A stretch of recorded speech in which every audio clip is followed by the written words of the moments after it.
What's up, everybody, and welcome to this edition of ACC Network Extra Baseball from Boshemer Stadium on the campus of the University of North Carolina in Chapel Hill. As we get you set for Game 3 of the weekend set, Georgia Tech visiting the Tar Heels of North Carolina, ranked 17th in the country. Daron Vaught, Chris Hooks with you to bring you all of the action. It was a breaking ball on the outer part of the plate. Bart sends it out to center, but a diving catch made by Brandon Riley. English's pitch ripped to the left side. Waddell, a diving stop. They get 1 and 2 as Roberts unable to run out the double play. As he continue to edge up, and he will. Hagan showed bunt a couple of times. Tomahawks that one to deep left field, and it's gone. Two in scoring position. Daytok to the plate, and Freeman. There it goes. Laces it out to left center field. It gets by Hall and to the wall. Freeman will hold up at second. He drives in 2 with the double. With 2 strikes again. Ripped to the left side and by the glove of Datris into left field. McCann comes across. Murray on his horse, loses his helmet, and is up easy at the plate. A 2 RBI double for Tristan English. On to the bottom of the second inning here at Boshemer Stadium. Still 0-0, Georgia Tech and North Carolina. Tar Heels hoping to complete the ACC weekend sweep of the Yellow Jackets after wins in games 1 and 2. Tristan English on the mound, continuing his start for Georgia Tech, firing in a first pitch strike to Ike Freeman in his first plate appearance. Freeman, the everyday shortstop for the Tar Heels. You see there just above 300, his batting average for the season as he watches strike 2.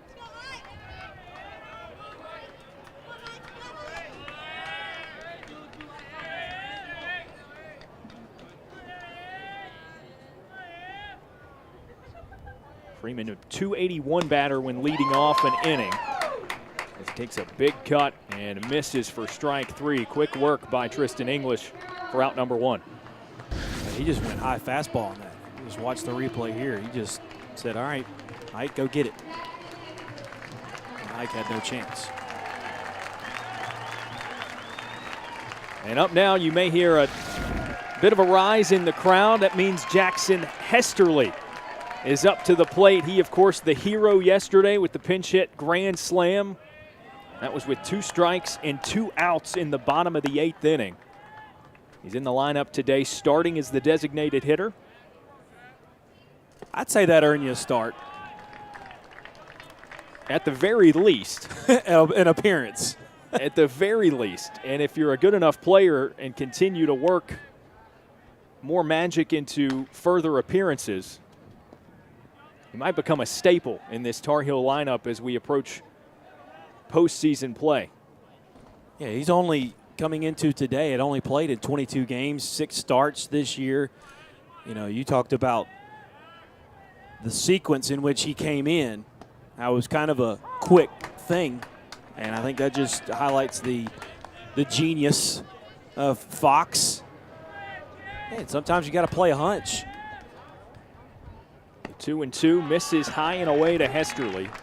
And he'll have a full count with 1 away and nobody on. Yesterday, he was pinch hit for Zach Gahagan, who in the previous at-bat, Martirano walked to load the bases, and Gahagan, for all of that at-bat, was in the on-deck circle as Hesterly, with a good eye, walks to put a runner on for North Carolina.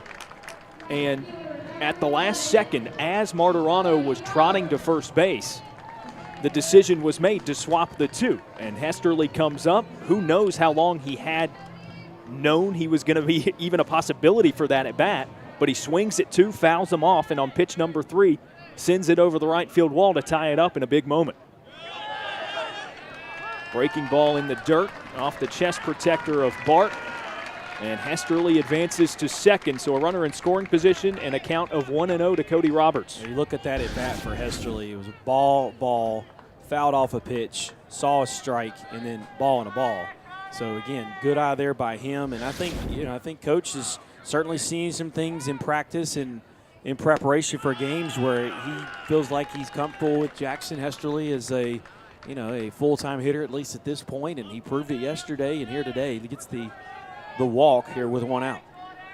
Another ball in the dirt and a 2-0 count. Roberts, the pitch ripped down the third baseline, and it's fair.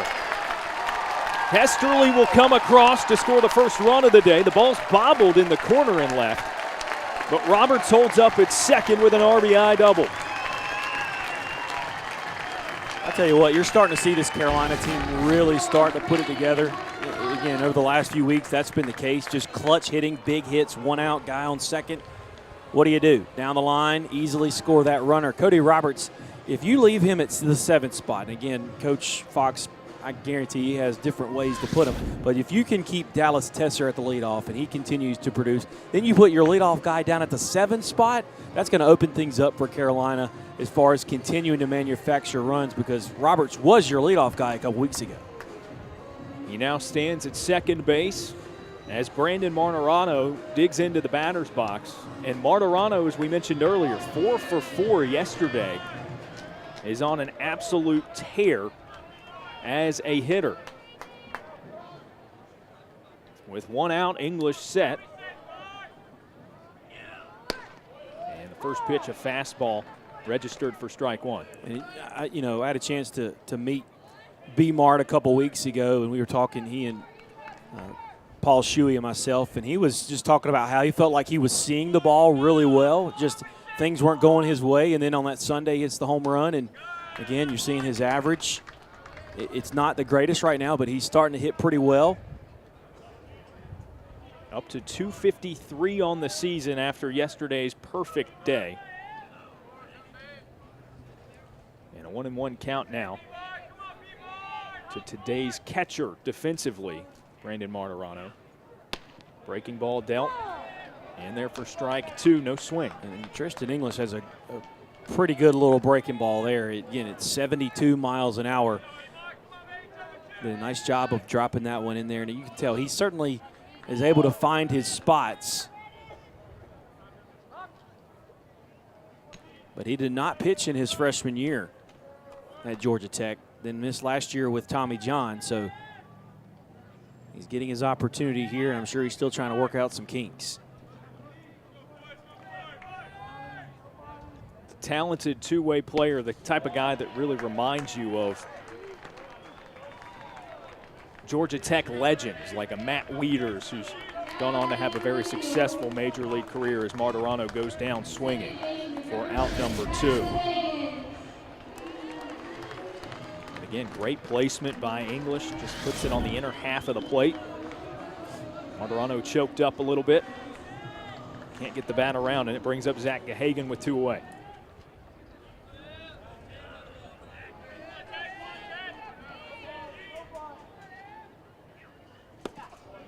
Cut at the breaking ball and a miss on the first pitch to Gahagan. He was 0 for 3 yesterday before exiting in favor of Hesterly.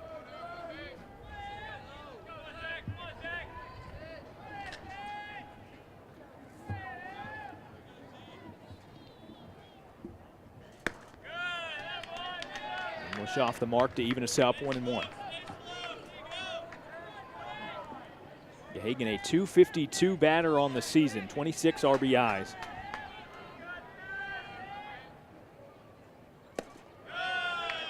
English just off of the strike zone.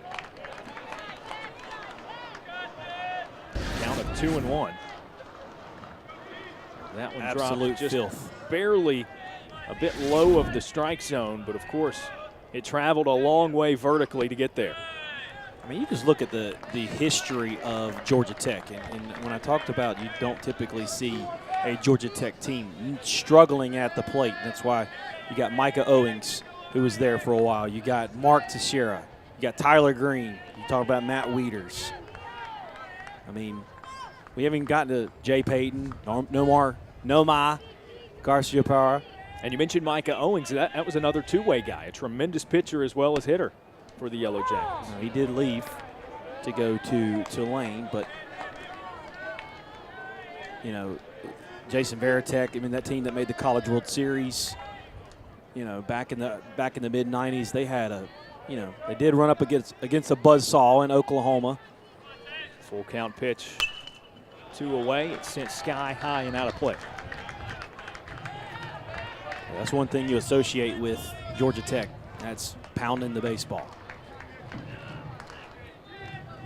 And for flashes of the season, they have been among the best offensive teams in the ACC. With English with another full count pitch. That one is laced, but foul to left field.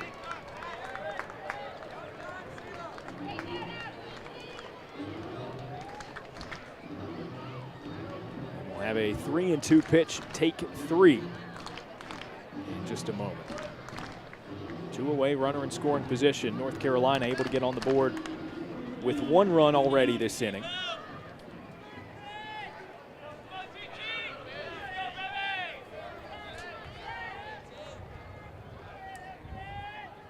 English's 37th pitch is fouled off again for the 3rd consecutive time.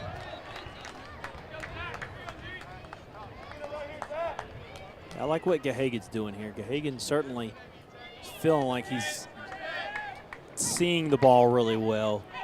He's taking the pitches that he doesn't like, and he's been able to fight them off so he can hopefully get one that he likes here with the 3-2 count against English. 4th full count pitch. That one inside outed, and it drops in right center field. Wow.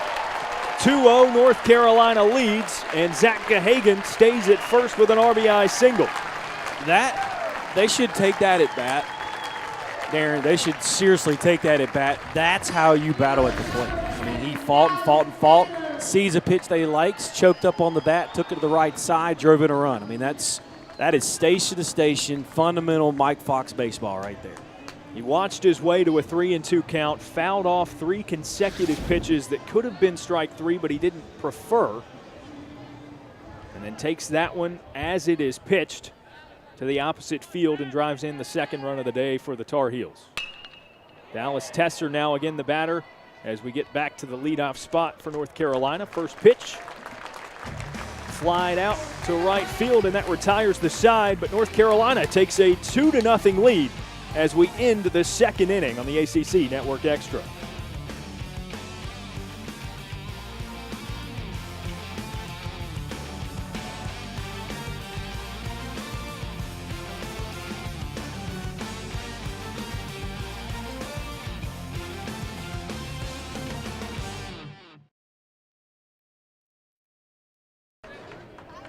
Back with you for the 3rd inning here in Chapel Hill.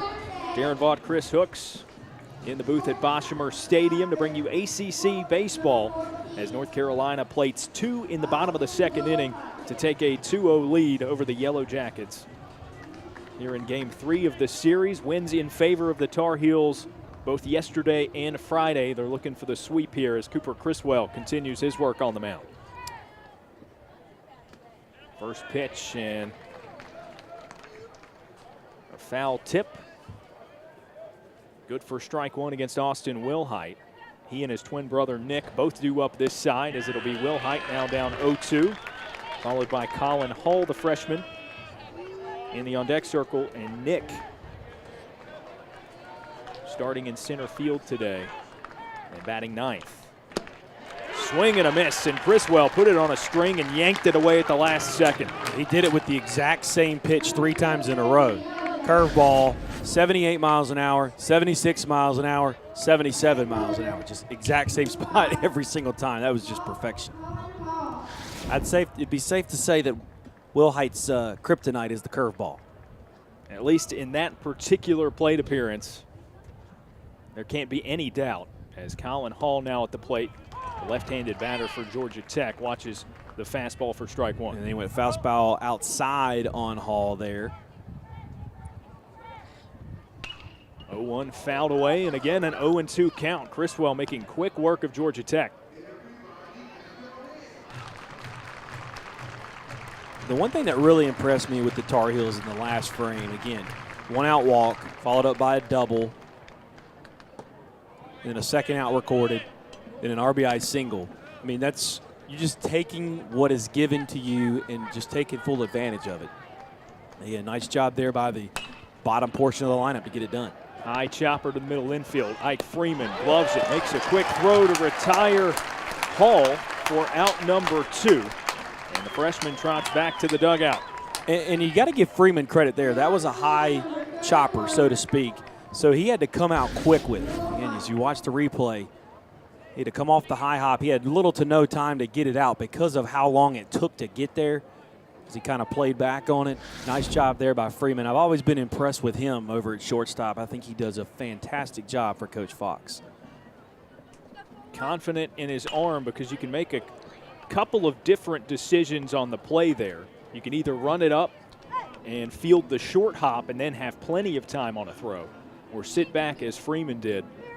Get an easier hop most of the time. There's always some variance. It might hit the lip of the grass or whatnot. But trusted his arm, got in a quick throw off. Got it across the diamond for out number 2. So now Nick Wilhite looks to avenge his twin brother Austin, who struck out just 2 batters ago. And you got to wonder. Oh, that one a chopper. Hold my thought. Again, to the left side of the infield. Datris this time gloves and makes the toss. And the Georgia Tech Yellow Jackets go 3 up, 3 down in the 3rd. We move to the bottom of the frame, and UNC at the bat next.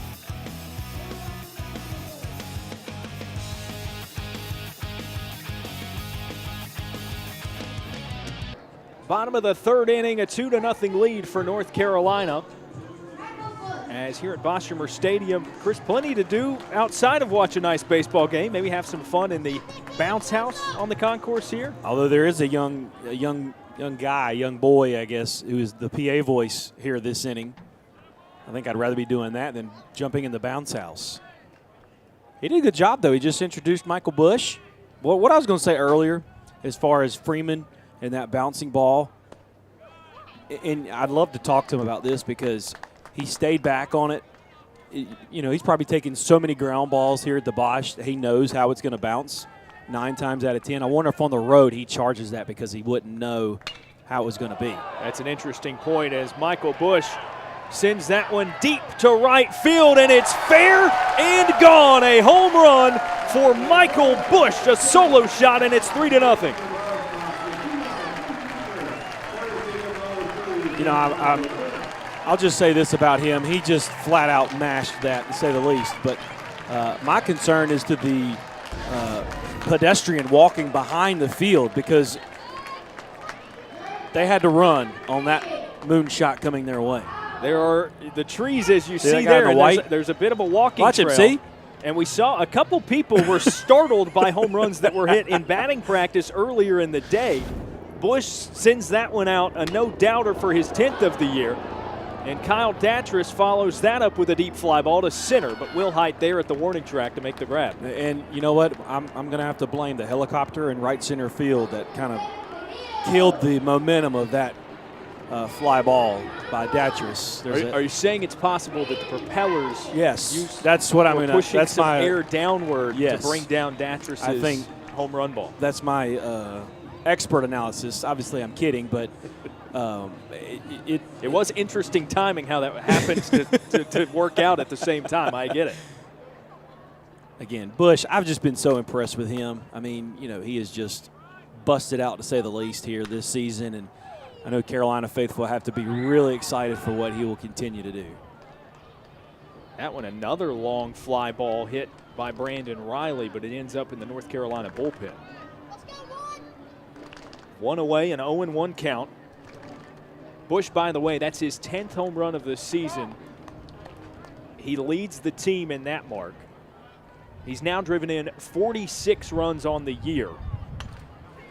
And assuming nothing too crazy has happened elsewhere in the ACC in real time, he's now in sole possession of the league lead in RBIs. I mean, the way Kinnaman's hitting, that's going to go down to the wire. Brett Kinnaman has been tremendous for NC State. Started the year scorching hot at the plate and has ridden some peaks and valleys a bit, but his overall numbers are really something to marvel at. Another 0-2 pitch to Brandon Riley. When Tristan English is third, right behind Bush and Kinnaman at 43 RBIs entering today. So English can, for Georgia Tech's sake, hopefully get him on track offensively to keep him up on the pace of those two. Those two, obviously, the pace setters in the conference. They get a little less to worry about as English trying to shut down the Tar Heels. Riley sends that one in the air to left. And it's reeled in for out number 2. Chase Murray there to make the grab.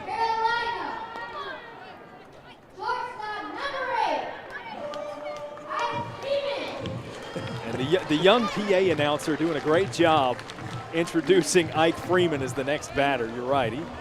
He sounds great. I'm sure he's elated. It happens to be Kids Club Day here at Boshemer Stadium.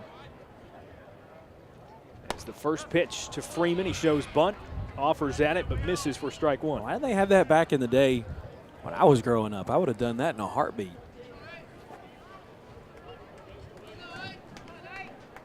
All you got was a free ticket and a bag. English the 0-1. Bat on ball. It's sent out to right field. Wow. And the catch made, running into the wall. Retires this side as Colin Hull there to make the grab, but a solo shot by Michael Bush puts one more on the board for North Carolina. They lead it 3-0 at the end of 3.